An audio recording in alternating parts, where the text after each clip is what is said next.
Good morning, and welcome to the 106th commencement of Rosalind Franklin University of Medicine and Science.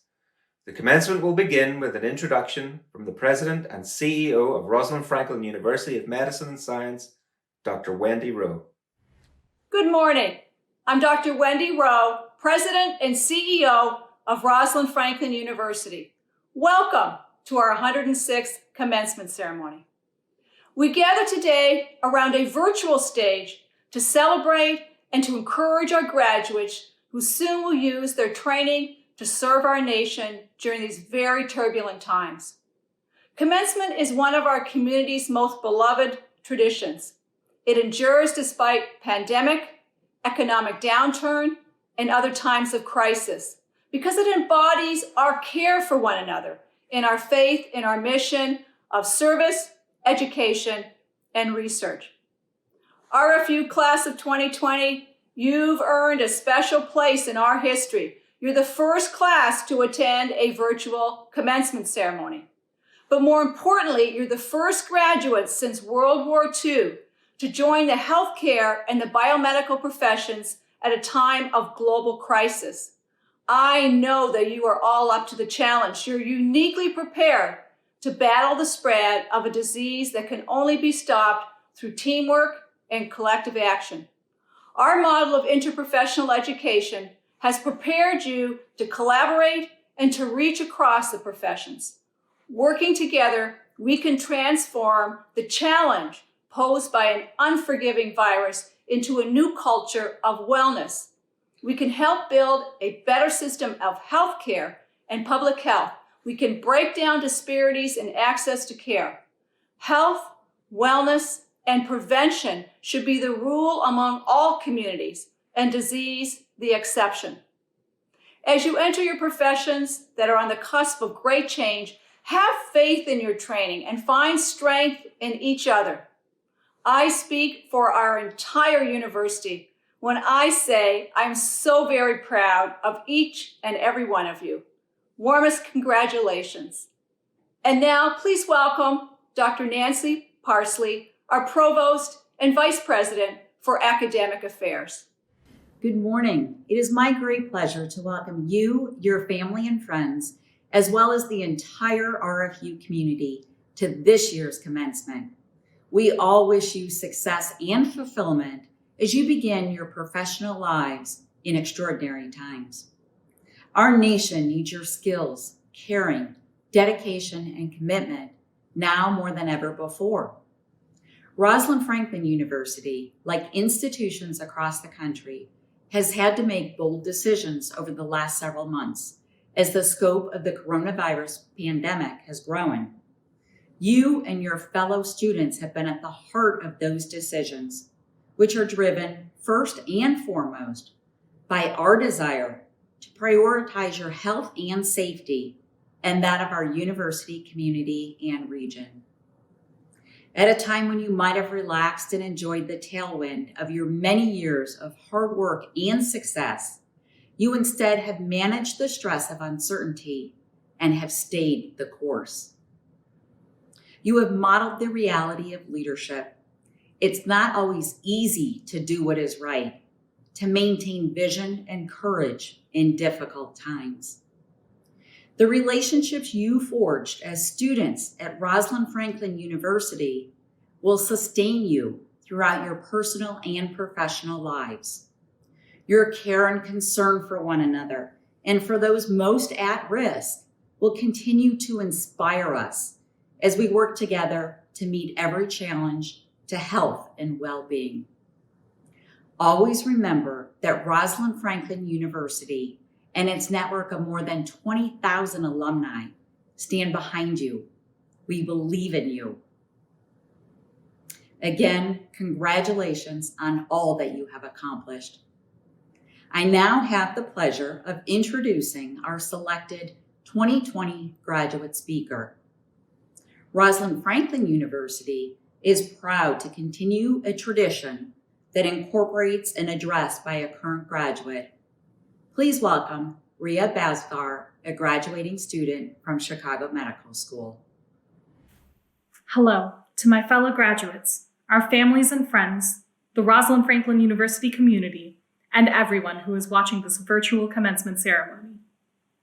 Before I launch into my monologue, let me take this moment to reiterate how proud and honored I am to address you all today. To the class of 2020, although we are all sitting in front of screens instead of together in an arena, we should not let that diminish the joy and excitement of this day, of our graduation day.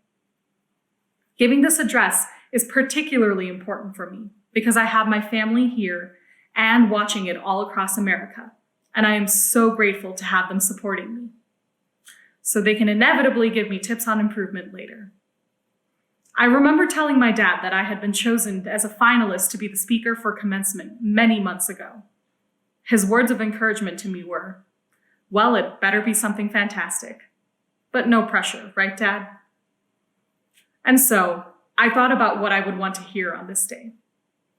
I thought first about the overwhelming emotion I was feeling just thinking about commencement.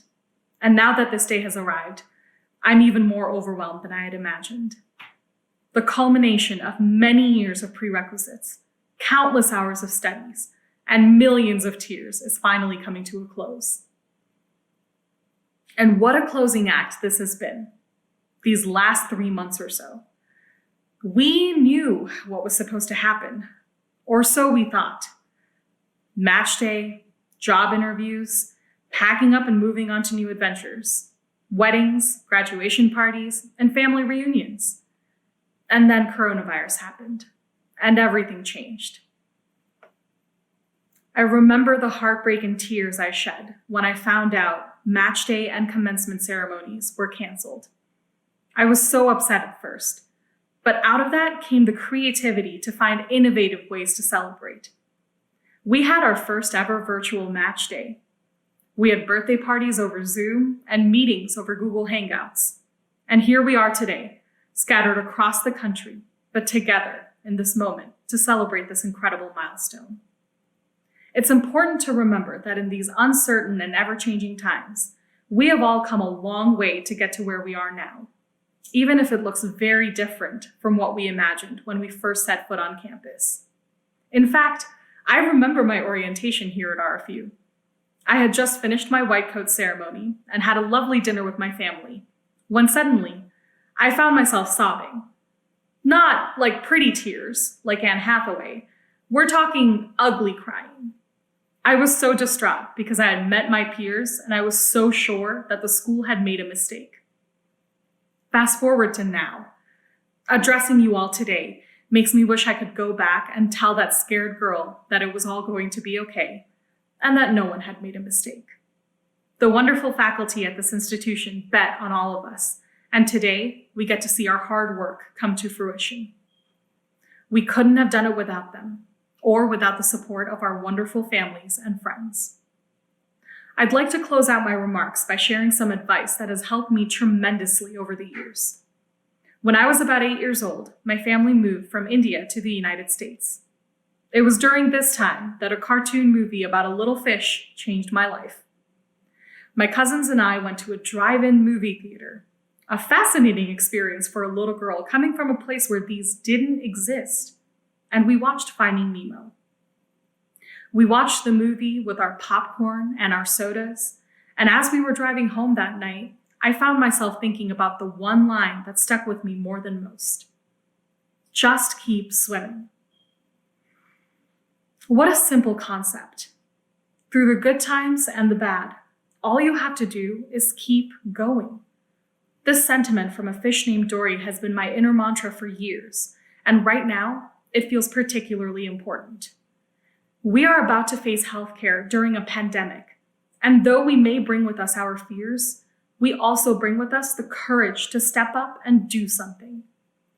We have the power to affect so many lives, and I am proud of you all for the paths that you've chosen. As we are about to face the raging rapids of employment within the healthcare field, we have to keep swimming, keep moving, keep going. But we must also remember to make time for self-reflection and self-care, to be mindful of our own mental states and of those around us. The best part about healthcare is that it is a community. We don't have to do our work alone. we must also remain vigilant about our own mental and physical health, and that of our colleagues. We're about to join a segment of the workforce that carries an increased risk of employee burnout, a condition that puts careers and even lives at risk. Burnout has become a systemic problem for healthcare workers, and it is one that we must face head-on. We need the healthcare system to work with us to change this trend. This is a battle we must face because we need to be able to take care of ourselves and one another in order to be useful to our patients. We have worked our entire lifetimes for this moment, and I am in awe of each and every one of you. I am proud and excited to call you my colleagues and to collaborate with you to provide the best healthcare possible for our patients. Congratulations, class of 2020. I can't wait to see where you all swim off to next. Thank you so much, Reha, for your presentation. It is now my privilege, on behalf of Rosalind Franklin University, to confer upon Michael Bly, PhD, RN, an honorary degree in recognition of his distinguished career in academic and health system leadership.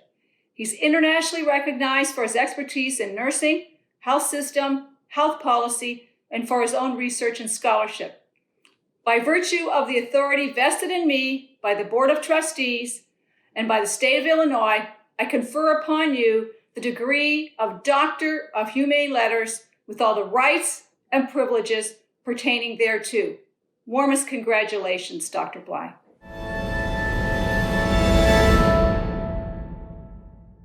Thank you for letting me experience being with you today, as unconventional as it is. To my interprofessional colleagues graduating today, and to your family, friends, and of course the faculty who may be huddled together in whatever manner suits a quarantine, in my heart rests joy and professional pride in your achievements. Your intellect, persistence, courage, and social sensibilities deserve celebration. While this pandemic blocks a fabulous opportunity to meet you face to face, we are still spirit connected. We may have our differences for sure. Physicians may have some behavioral or intellectual proclivities that differ from those of, say, pharmacists or healthcare administrators or nurse anesthetists. There is still a connective tissue that binds us as we each find our niche in the world. Each program of study, each degree, reflects dedication to medicine in diagnosing, treating, and exploring new diagnostic and treatment options. Each professional degree represents the knowledge explosion of recent decades. Science undergirds each discipline, and each offers a needed voice in the patient, family, and population-centric art of caring. By now, you realize that a genomic view of life is crucial, and yet gene expressions links to the anticipatory experience of how the human existence is optimized. Is it your sense that Dr. Franklin would love the idea of interprofessional care teams? She would, it seems, advocate that interprofessional education and perspectives are needed not for the homogenization of the disciplines, but for the expansion of perspectives. I think she'd be awed by the quantity and quality of life that's possible in today's world. She would recognize the complexity of decision-making and realize that teams would act with singularity of purpose, with the patient, and not for or to the patient. She would recognize the need for genetic knowledge as inextricable to social and moral determinants of health, and how environmental triggers gene expression throughout the lifespan. I'm a nurse. I see many parallels between Rosalind Franklin and Florence Nightingale, such as their intellect, gender, impact, and social justice struggles for recognition. 2020 is the year of the nurse and midwifery, to coincide with the 200th birthday of Florence Nightingale. The World Health Organization has determined a need for 9 million more nurses to achieve universal health coverage by 2030. With the current pandemic, Will that number rise? In nursing, I represent a minority population. 11% of the discipline is male. All other health professions have neared gender parity. For 18 years, nursing has Gallup polled as the most ethical and honest of all professions, with engineering ranking a far distant second. As a nurse trained in the Nightingale tradition of holistic care, nurses are educated to care for individuals in the context of the family and in the context of the population or community.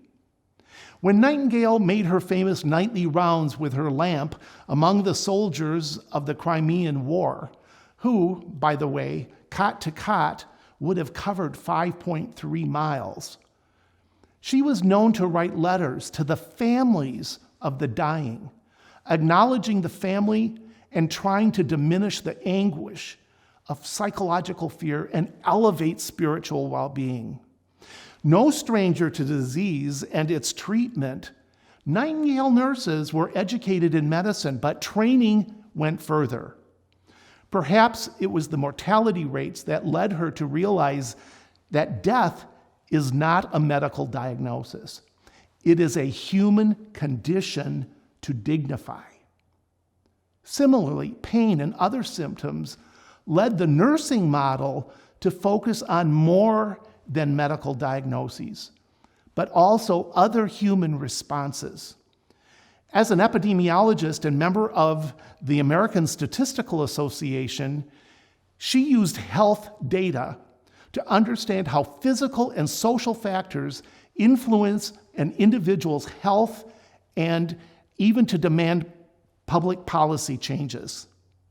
Her coxcomb data visualization tool is being used in the current pandemic. I firmly believe that every discipline in the fields that comprise medicine has providers who are caring and holistic by their individual nature. But I also know that nursing as a discipline has formally trained and advanced its science through knowledge linked to medical diagnosis, human responses, and symptom management. Excellent nursing programs examine and create experiences in health promotion, disease prevention, and family and community strategies to move those ravaged by disease back into quality of life and daily living. In recent years, debate about advanced nursing roles, including the role of the nurse practitioners and others, like nurse anesthesia, have ensued. These roles have been developed through a nursing lens. They encompass medical knowledge, but also contextual knowledge that considers the family and the community. And these programs have a holistic orientation. So while treatment protocols for medical conditions are the same, evidence-based human response management complements medical approaches. I've often said medicine and nursing are the perfect marriage. Over 2 years of my life were spent working on the Institute of Medicine committee charged to envision the future of nursing. Led by now Congresswoman Donna Shalala, Shalala insisted that the report focus on what the public needs for their health and well-being. While the report addressed nursing's contribution to societal needs, it did not exclude other health professions. The call for interprofessional teams, interprofessional education, interprofessional practice is presented and supported by evidence in the report. So, with consideration to the IOM report, and as I've reflected on the current pandemic, I'm going to offer 5 maxims for you to consider as you launch your career. The first is that the public wants us well-educated and competent. Beyond academic pursuits, they want our disciplines to grow and our scopes of practice to be compatible with the changing and increasingly complex health conditions that impact the lives of society. I think lifelong learning should be replaced with the mantra, intentional learning, that spans the lifespan of a health professional. Specialists are needed, but always from the lens of systems thinking, addressing the upstream and downstream journey of the person's life we're treating. We never save an organ, we save a whole life. So intentional education reminds us of that. Second, please take over as leaders early in your career. Collectively, you represent a generation that has only known how small the world is. And so you are the teachers and sages to my generation. You understand the power of social networking and the use of technology. Don't deny your knowledge of new economy thinking. Mostly, you know the change you want to see happen, and you are intent on delivering it. So I admire your values and your intelligence, your engagement, and your passion for the planet. You instill hope for the world, so lead with that intention. Third, acknowledge that the public is afraid of healthcare. They come to us for care, but most worry about errors and safety. They are knowledgeable consumers who know that surgical amputation of wrong limbs happens, that blood transfusion and medication errors happen, and they know the power of the caustic yet curative treatments that we deliver as being high risk. So take the time to be vigilant advocates for healthcare improvement. Number 4, embrace polarity management. For as many solutions as you have in your bag of expertise as you graduate today, the world is filled with competing tensions. Cost and quality are polar. The need for public access to healthcare and balanced working hours for providers is polar. Balancing risk management over humanizing care can be polar. And in this pandemic, so is the polarity of caring for self and your family over what society needs us for and demands of us. So accept that the world is gray and that you will be tasked to live the values that your education has helped you evolve into. Don't fear the gray areas. Ride the surf to eradicate the tensions.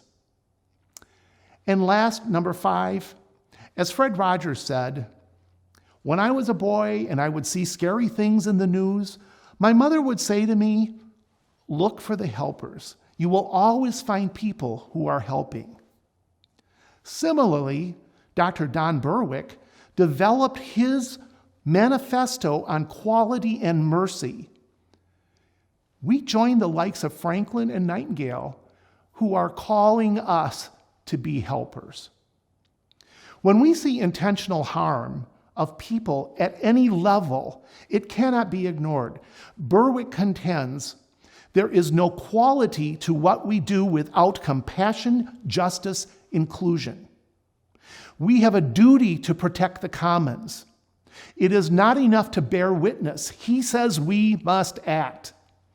He calls these the moral determinants of health. As for actions, Berwick says we should strive to get our country to ratify major human rights treaties, to make healthcare an unequivocally human right in our nation, to restore American leadership to reverse climate change, to achieve reform of our nation's criminal justice system, to end policies of exclusion and achieve compassionate immigration reform, to end hunger and homelessness in our nation and restore order, dignity, and equity to our democratic institutions, assuring the right of every single person's vote to count equally.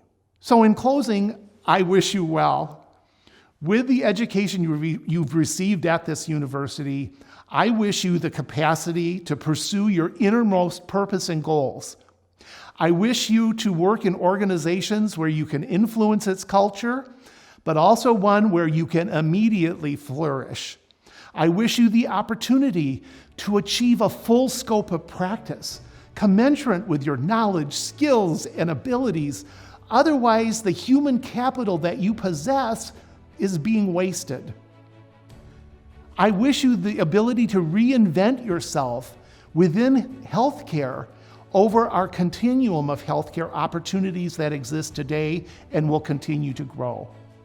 Mostly, I wish you a life of love and support, including those who celebrate with you this very day. And, quoting author Greg Boyle, I wish you, as Boyle says, a compassion that can stand in awe at what the poor have to carry, rather than stand in judgment at how they carry it. Be well, be safe, and thank you. Thank you, Dr. Bly, for your interesting and motivating address. You are an inspiration to all of us. It is now my great honor and pleasure to begin the conferral of degrees for our graduates. With the approval of the Board of Trustees of Rosalind Franklin University of Medicine and Science, and pursuant to the authority granted by the state of Illinois, I authorize the conferral of appropriate academic degrees upon the graduating class of 2020 in the College of Health Professions, the School of Graduate and Postdoctoral Studies, the Dr. William M. Scholl College of Podiatric Medicine, the Chicago Medical School, and the College of Pharmacy.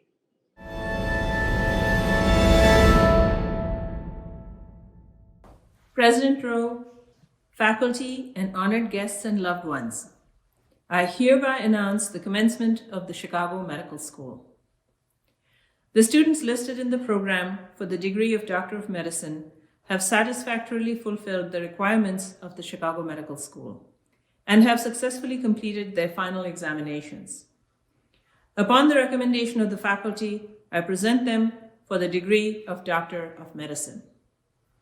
On behalf of Dr. Rowe, the Board of Trustees, and by the state of Illinois, I confer upon you the degree of Doctor of Medicine with all the rights and privileges pertaining thereto.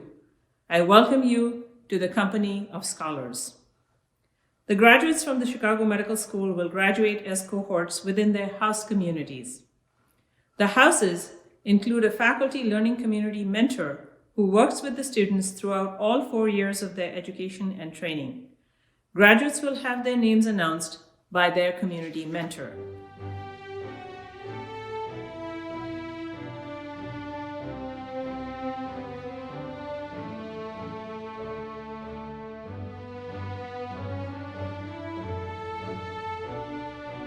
First, we have the Emanuel community, mentored by Dr. Gwendolyn Messer, Assistant Professor in Pediatrics. Dr. Mohammed Atef Abbas, Dr. Aisha Abbasi, Dr. Sana Ali, Dr. Katrina Borja Ang, Dr. John Daniel Atenito, Dr. Heidi Beck, Dr. Anish Bandari, Dr. Ria D. Bavsar,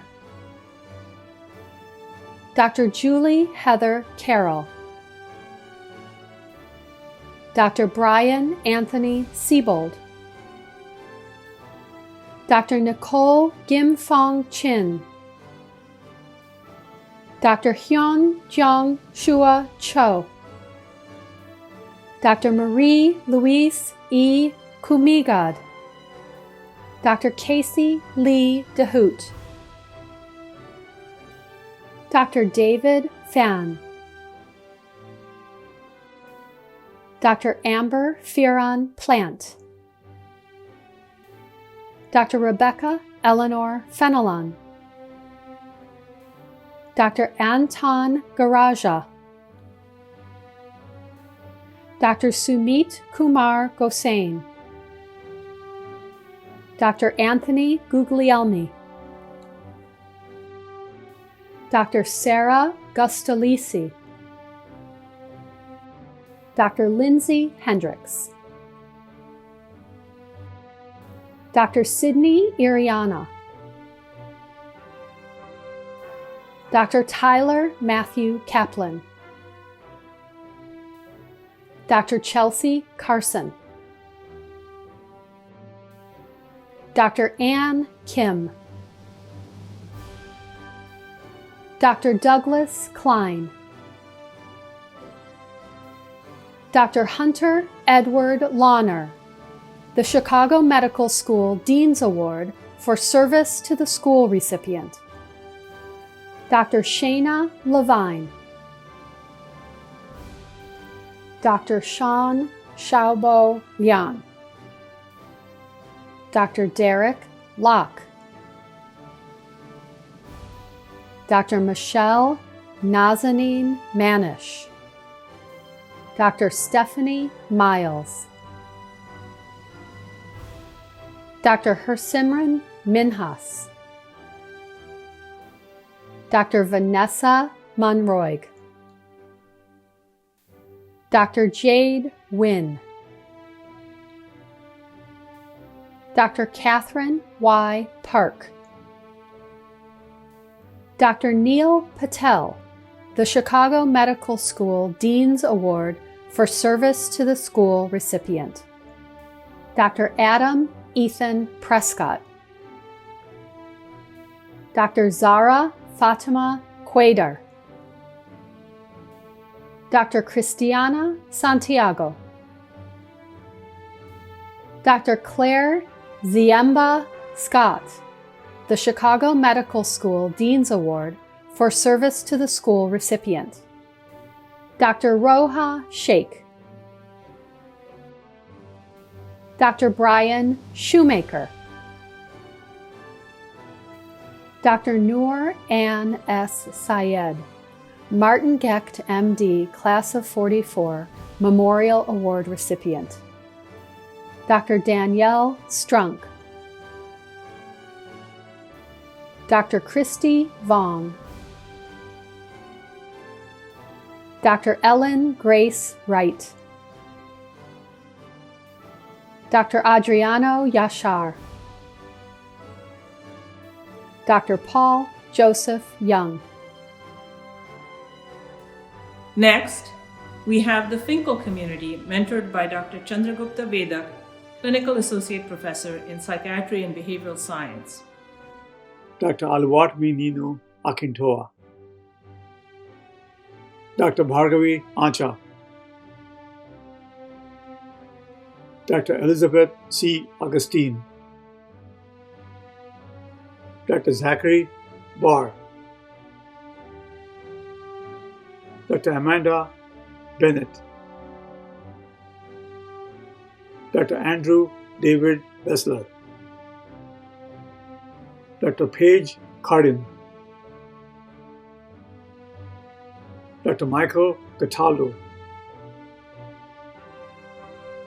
Dr. Crisula Chirones, Dr. Nathaniel John Ishikawa Christensen, Dr. Oliver Drury, Dr. Megan Erin Esman, Dr. Zachary Carpenter Green, Dr. Paula J. Georgieva, Dr. Matthew Hall, Dr. Catherine Harstern, Dr. Michelle Vin, Dr. Jin Hon Jo, Dr. Sabina Khan, Dr. Tyler Joseph Cleveland, Dr. Connor Chris, Dr. Joyce Christy Lay, Dr. Kunuk David Lee, Dr. Alex Levy, Dr. Christine Gwen Lu, Dr. Pragati Hitesh Mamtora, Dr. Eric McLeod, Dr. Thomas Mednick, Dr. Abigail Melazan, Dr. Timothy Tan Win, Dr. Jessica Dawn Nilsson, Dr. Tina Ho Park, Dr. Mark Porter, Dr. Ailana Bela Primack Quinlan, Dr. Benjamin Kurian Rinci, Dr. Sally Sant, Dr. Ishita D. Shah, Dr. Teresa Shu, Dr. Mo Steelman, Dr. Anna Darlene Timms, Dr. Josiah Toe, Dr. Kyle Nathaniel Tursick, Dr. Michael John White, Dr. Haley Ann Willerson, Dr. Dimin Zhao. Next, we have the Lipshultz community, mentored by Dr. Liza Bilch, Assistant Professor in Emergency Medicine. Dr. Bethlehem Atoma, Ronald M. Reifer Primary Care Award recipient. Dr. Wally Badar. Dr. Esther T. Bond, recipient of the Chicago Medical School Dean's Award for Service to the School and the Ronald Basinger, MD 75 Memorial Award. Dr. Amato Jonathan Beltran. Dr. Sam Bong. Dr. Natalie Jean Bushlack. Dr. Devin Michael Carroll. Dr. Humdun Latif Chowdhury, MD with distinction in research recipient. Dr. Fatma Beitul Chiefchi. Dr. Samir DaCosta. Dr. Manraj Desi, Eugene J. Rogers, MD 46, Memorial Award for Excellence in Physical Medicine and Rehabilitation recipient. Dr. Samuel Friedman. Dr. Chanju Jay. Dr. Manju An George. Dr. Michael Gregorz Gorski. Dr. Brian Ho. Dr. Nadeem Islam. Dr. Farah Khan.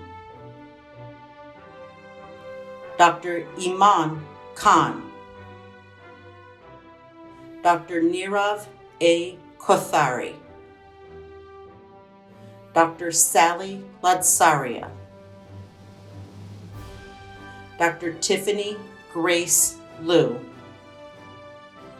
Dr. Roberto Santos Loanzon. Dr. Yu Christine Liu. Dr. Luigi Mila. Dr. Brett Patrick Nelson. Dr. Marie Overbeck. Dr. Sherilyn May Acorda Palachek. Dr. Layla Nicole Patterson, the Chicago Medical School Dean's Award for Service to the School recipient. Dr. Richard Salvatore Peluso. Dr. Andre Esteban Reynoso Kiwis. Dr. Edward Reichart. Dr. Vanessa S. Rose. Dr. Jennifer Rytek. Dr. Lauren Marie Schultz. Dr. Swapna K. Shunmuya Gavalayutham.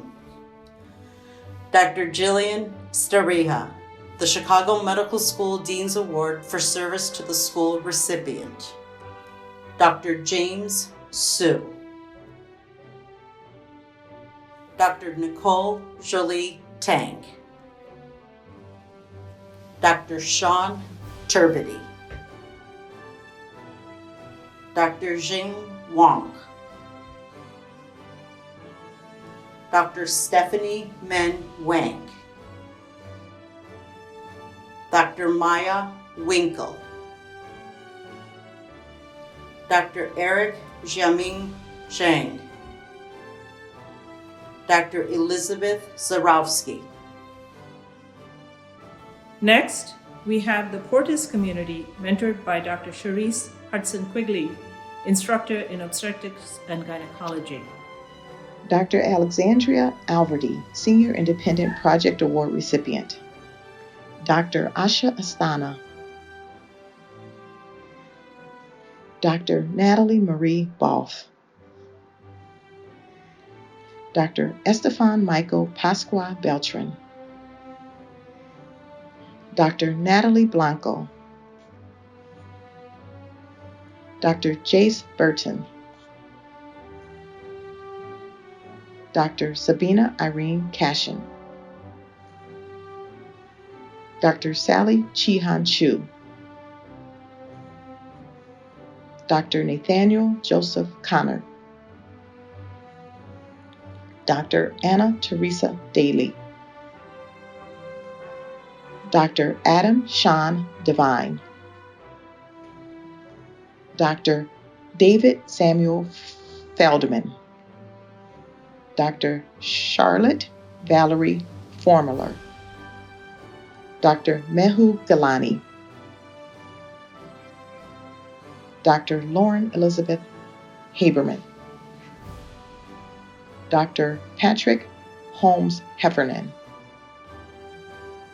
Dr. Carolyn Targos Hewell. Dr. Mansi Katkar, the Chicago Medical School Dean's Award for Service to the School recipient. Dr. Mina Medhat Kyrilos. Dr. Joshua Kogan. Dr. Paul A. Kohenteb. Dr. Kate Cuppersmith. Dr. Sherry Chung Kwan. Dr. Jonathan Lawson. Dr. Michelle Abigail Lim. Dr. Guan Ting Liu. Dr. Joseph Gabriel Lyons. Dr. Emily Murray. Dr. Megan Middleton. Dr. Tiona Muntanu. Dr. Ricky Patel. Dr. Zachary Michael Rambo. Dr. Rachel Friedman Reed. Dr. Freya Schroff. Dr. Mary Smith. Dr. Patricia Elena Ziegler. Dr. Eric Carl Swanson. Dr. Stephen Tran. Dr. Alvin True. Dr. Kelly Walters, MD with Distinction in Research recipient. Dr. Charles Ward II. Dr. Alexa Zajeka. Dr. Abdel Rahman Zakia. President Rowe, faculty and honored guests and loved ones. The students listed in the program for the degree of Master of Science have satisfactorily fulfilled the requirements of the Chicago Medical School and have successfully completed their final examinations. Upon the recommendation of the faculty, I present them for the degree of Master of Science with the major as indicated in the program. On behalf of Dr. Rowe, the Board of Trustees, and by the State of Illinois, I confer upon you the degree of Master of Science with all the rights and privileges pertaining thereto.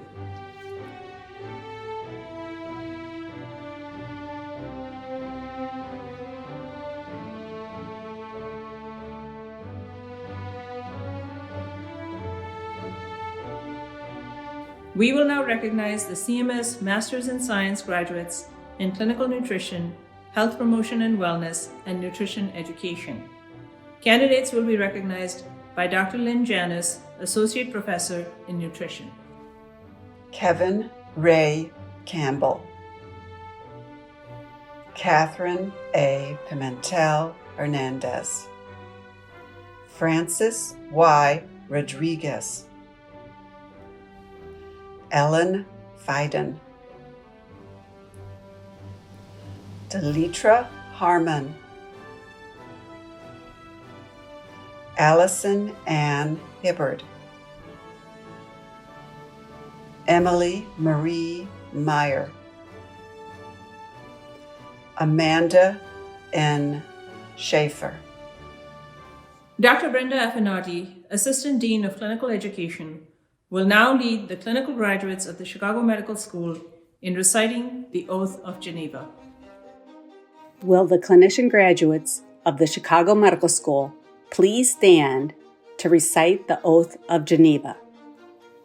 As a member of a healthcare profession, I solemnly pledge to dedicate my life to the service of humanity. The health and well-being of my patient will be my first consideration. I will respect the autonomy and dignity of my patient.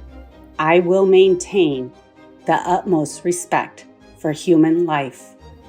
I will not permit considerations of age, disease or disability, creed, ethnic origin, gender, gender identity, nationality, political affiliation, race, sexual orientation, socioeconomic status, or any other factor to intervene between my duty and my patient. I will respect the secrets that are confided in me even after the patient has died. I will practice my profession with conscience and dignity and in accordance with good practice. I will foster the honor and noble traditions of my profession. I will give to my teachers, colleagues, and students the respect and gratitude that is their due. I will share my knowledge for the benefit of the patient and the advancement of healthcare. I will attend to my own health, well-being, and abilities in order to provide care of the highest standard. I will not use my knowledge to violate human rights and civil liberties, even under threat. I make these promises solemnly, freely, and upon my honor. The trustees and faculty of Rosalind Franklin University of Medicine and Science and all of our graduates join me in honoring their families and friends here today. While you no doubt feel great pride for all that your loved ones have accomplished, please do take a moment to acknowledge your own success, for the role you played in helping them to realize their goals, for the personal sacrifices you have made along the way and the support you have given. We thank you and honor you with our applause. Now for a few words for our graduates. I want to congratulate each of you on this special day celebrating your remarkable accomplishments. While our ceremony today is virtual, it in no way lessens the importance and excitement of this momentous milestone. Your journey has been long and filled with hard work. Especially at these extraordinary times, the world needs you more than ever before. it's an important time to enter the fields of medicine and nutrition. Yours is a calling, a commitment to the spirit of health and well-being, and I applaud you for the path you have chosen. Medicine today, unlike years ago, is immersed in technology. From electronic medical records to digital imaging systems, computers are a necessity. However, technology shouldn't distract us from the humanistic aspects of what we do and who we are. While our patients are not immune to this technological revolution, it is more important than ever for us as physicians and nutritionists to incorporate humanism into our practice. We need to constantly answer the question of how we build and sustain caring and compassionate relationships with our patients while operating in an artificial environment. Among all the attributes of a humanistic healer, perhaps one of the most important is the ability and willingness to listen.